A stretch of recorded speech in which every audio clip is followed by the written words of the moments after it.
Hello students of class 2, how are you? I hope आप सब बहुत अच्छे होंगे, आपकी पढ़ाई भी प्रॉपर तरीके से चल रही होगी and as well as the homework you are getting from your Sumit Singh convent school you all will be doing in a regular way, okay, in a positive way and on daily basis. So this side I'm your English teacher Rahul Misra with your English reader book, okay. And बच्चों, I have an important information with you that visit on your school YouTube channel that is Sumit Singh convent school. आपके school का YouTube channel Sumit Singh convent school, आप उस पर visit कीजिए।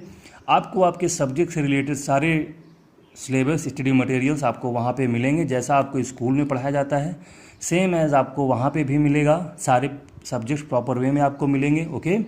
सो अपने school के YouTube channel पे विजिट कीजिए, उसे सब्सक्राइब कीजिए और उसे अपने दोस्तों के साथ भी शेयर कीजिए ताकि उन्हें भी आपके स्कूल के बारे में पता चल सके, okay. So now come to the book. So everyone will come with book and a pencil and a copy, okay. So let's see what we are going to do today, okay. This is our book and the first chapter is on page number 5, the starting chapters, okay. Three Idiots, we have done the reading of this chapter, okay. Their word meaning and its question answer exercise we have done all, okay. So we were reading on previous class the chapter Tom and Jerry, the interesting story of cat and rats, okay. So we have done the reading. So today we are going to work on their word meaning, okay. So बच्चों, आपके book में भी word meaning दी हुई है, ये आप book से लिखेंगे, okay. And during reading I told you some underline words, okay. तो मैं आपको उन अंडरलाइन वर्ड्स को एक्सप्लेन करूंगा आपके सामने, ओके. उन्हीं की वर्ड मीनिंग आपको लिखाऊंगा एंड जो वर्ड मीनिंग आपको आपकी बुक्स में दी गई हैं वो आप अपने बुक से राइट डाउन करेंगे, ओके. So let's work. या फर्स्ट आप कॉपी में डेट डालेंगे, फिर chapter number, lesson 2, then lesson name Tom and Jerry, okay. Then make a proper dividing line between your page. एक साइड, वन साइड आप word लिखेंगे and other side meaning, okay. So now the words here. Owner, owner का मतलब होगा बच्चों मालिक, okay. Store room, हमारे घरों में स्टोर रूम्स होते हैं जहाँ पे हम अपने घरों का सामान रखते हैं, खाने पीने की चीज़ें रखते हैं, ओके. भंडार गृह हम बोलते हैं या गोदाम बोलते हैं उसे, ओके. इंजॉयड, इंजॉयड का मतलब आनंदित करना या प्रसन्न होना, as we are enjoying our study, so that is about the enjoyed. Enjoyed का मतलब आनंदित।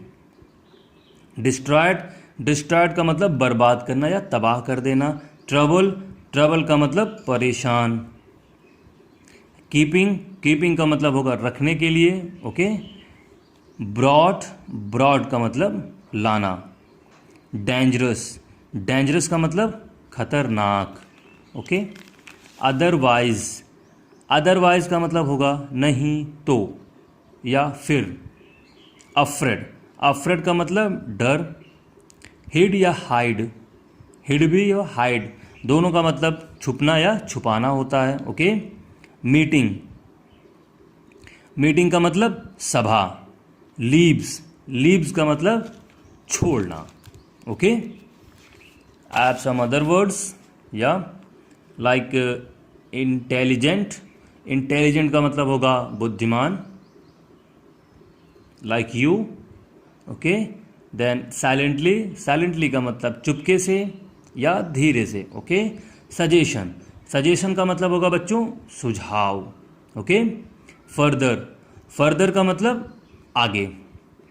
हार्म, हार्म का मतलब होगा नुकसान, ओके. नुकसान पहुंचाना या चोट पहुंचाना, ओके. सपोर्ट, सपोर्ट का मतलब सहमत होना या साथ देना। एंड साउटिंग, साउटिंग का मतलब होगा चिल्लाना। देन साइलेंस, साइलेंस का मतलब शांति या शांत होना, ओके. स्टेयरिंग, स्टेयरिंग का मतलब होगा घूरना। जंप्ड, जंप्ड का मतलब होगा कूदना। एंड हंग्री, हंग्री का मतलब भूखा। स्टेज, स्टेज होता है हमारा, हम मंच को बोलते हैं, ओके, जिस पे चढ़ के हमारे नेता लोग भाषण देते हैं, स्पीच देते हैं, ओके ओके, वो होता है मंच हमारा, वो स्टेज होता है। इनसाइड, इनसाइड का मतलब होगा अंदर, okay. So this is it for the word meaning here. And now from the book, here is the word silently. Silently का मतलब विदाउट मेकिंग एनी नॉइस, मतलब चुपके से या शांति से, ओके। ये वर्ड मैंने आपको अभी पढ़ाए हैं और यहाँ पे इसका इंग्लिश मीनिंग भी दिया हुआ है, आप ये भी लिख लीजिए। और जो मैंने अभी आपको कॉपी में दिखाए हैं वर्ड्स, आप वो भी उसे लिख सकते हैं, ओके। सजेशन का मतलब होगा एडवाइस, और इन दोनों का मतलब है बच्चों, सजेशन एडवाइस का मतलब सुझाव, ओके। स्टेयरिंग मतलब टू लुक केयरफुली, ओके, मतलब ध्यान से देखना या घूरना। शाउटिंग, शाउटिंग का मतलब होगा मेकिंग अ ग्रेट नॉइज, मतलब चिल्लाना, okay. So this is it for the word meaning section. Now we will do the exercise, answer the following questions, okay.